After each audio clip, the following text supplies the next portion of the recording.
మహారాష్ట్ర చరిత్రలోనే tough fight నడిచింది. మొత్తం 288 స్థానాలకు ఒకే విడతలో ఇవాళ పోలింగ్ జరిగింది. 23న కౌంటింగ్ జరగనుంది.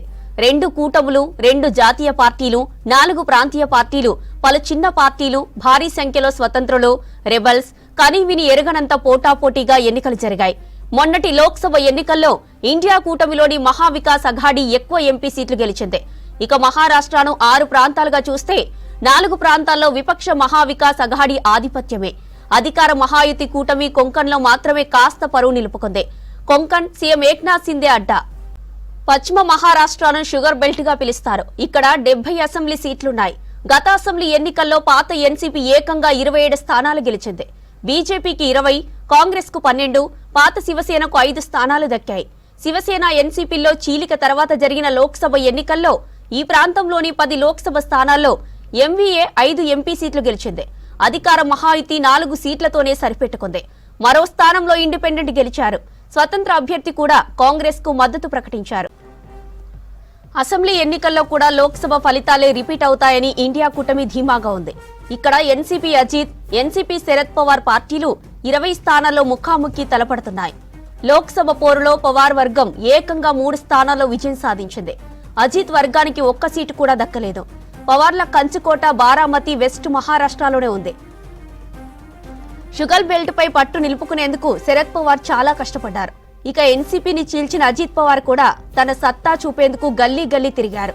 బారామతిలో అజిత్ పవార్ పై ఆయన మేనల్లుడు యుగేంద్ర పోటీ చేశారు.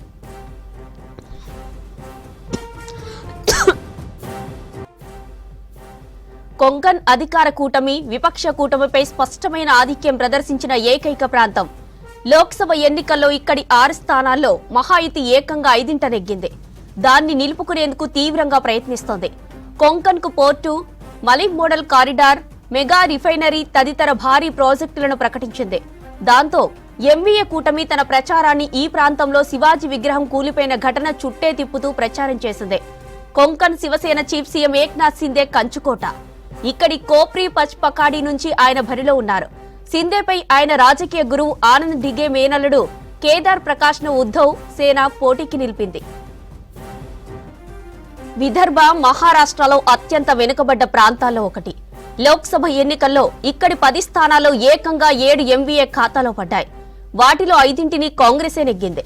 మరాఠాలతో పాటు ఓబీసీలు, దళితులు ఇక్కడ చెప్పుకోదగ్గ సంఖ్యలో ఉంటారు.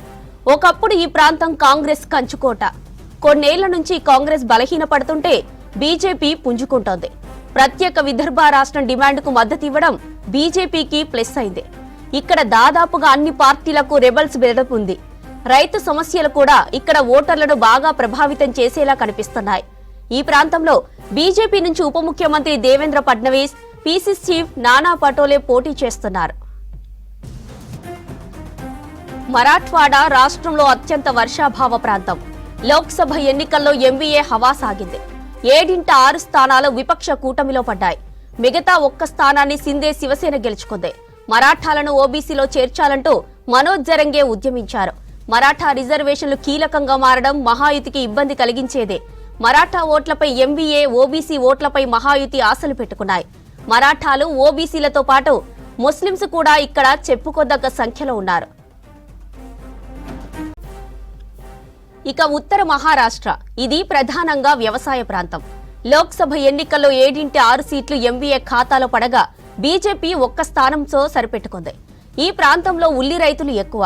ఉల్లి ఎగుమతుల నిషేధంతో కేంద్రం తమ పొట్ట కొట్టిందన్న ఆగ్రహం వారిలో కనిపిస్తోంది. ఇది మహాయుతికి బాగా చేటు చేసేలా కనిపిస్తోంది. నాసిక్ పరిసర ప్రాంతాల్లో గణనీయంగా ఉన్న గిరిజనుల ఓట్లు కూడా ఇక్కడ కీలకమే. గత అసెంబ్లీ ఎన్నికలతో పాటు ఇటీవలి లోక్సభ పోరులోనూ వారు ఎంవీఏ కూటమికే దన్నుగా నిలిచారు. ఇక ముంబై, దేశ ఆర్థిక రాజధాని. ముంబైతో పాటు శివారు ప్రాంతాల్లో కలిపి 36 అసెంబ్లీ స్థానాలున్నాయి. లోక్సభ ఎన్నికల్లో ఇక్కడి 6 స్థానాల్లో మహాయుతికి దక్కింది 2.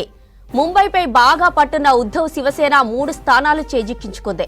ఈసారి సిందే, ఉద్ధవ్ సేనల మధ్య ఇక్కడ హోరాహోరీ సాగుతోంది. వీటికి తోడు మహారాష్ట్ర నవనిర్మాణ సేన కూడా ఇక్కడ గట్టి ప్రభావమే చూపుతోంది.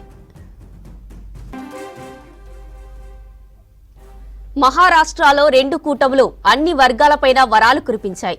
అధికార పక్షం లడ్కీ బెహన్ యోజన మొత్తాన్ని 1500 నుంచి 2100 రూపాయలు పెంచుతామని ప్రకటిస్తే తాము అధికారంలోకి వస్తే ఏకంగా 3000 రూపాయలు ఇస్తామని ఎంవీఏ ప్రకటించింది. మహాయితీ రైతు రుణమాఫీ హామీకి పోటీగా 3 లక్షల దాకా రైతు రుణమాఫీ చేస్తామని ప్రకటించింది విపక్ష కూటమి. 25 లక్షల ఉద్యోగాలు కల్పిస్తామని మహాయితీ హామీ ఇస్తే నిరుద్యోగ యువతకు నెలకు 4000 ఇస్తామని ఎంవీఏ హామీ ఇచ్చింది.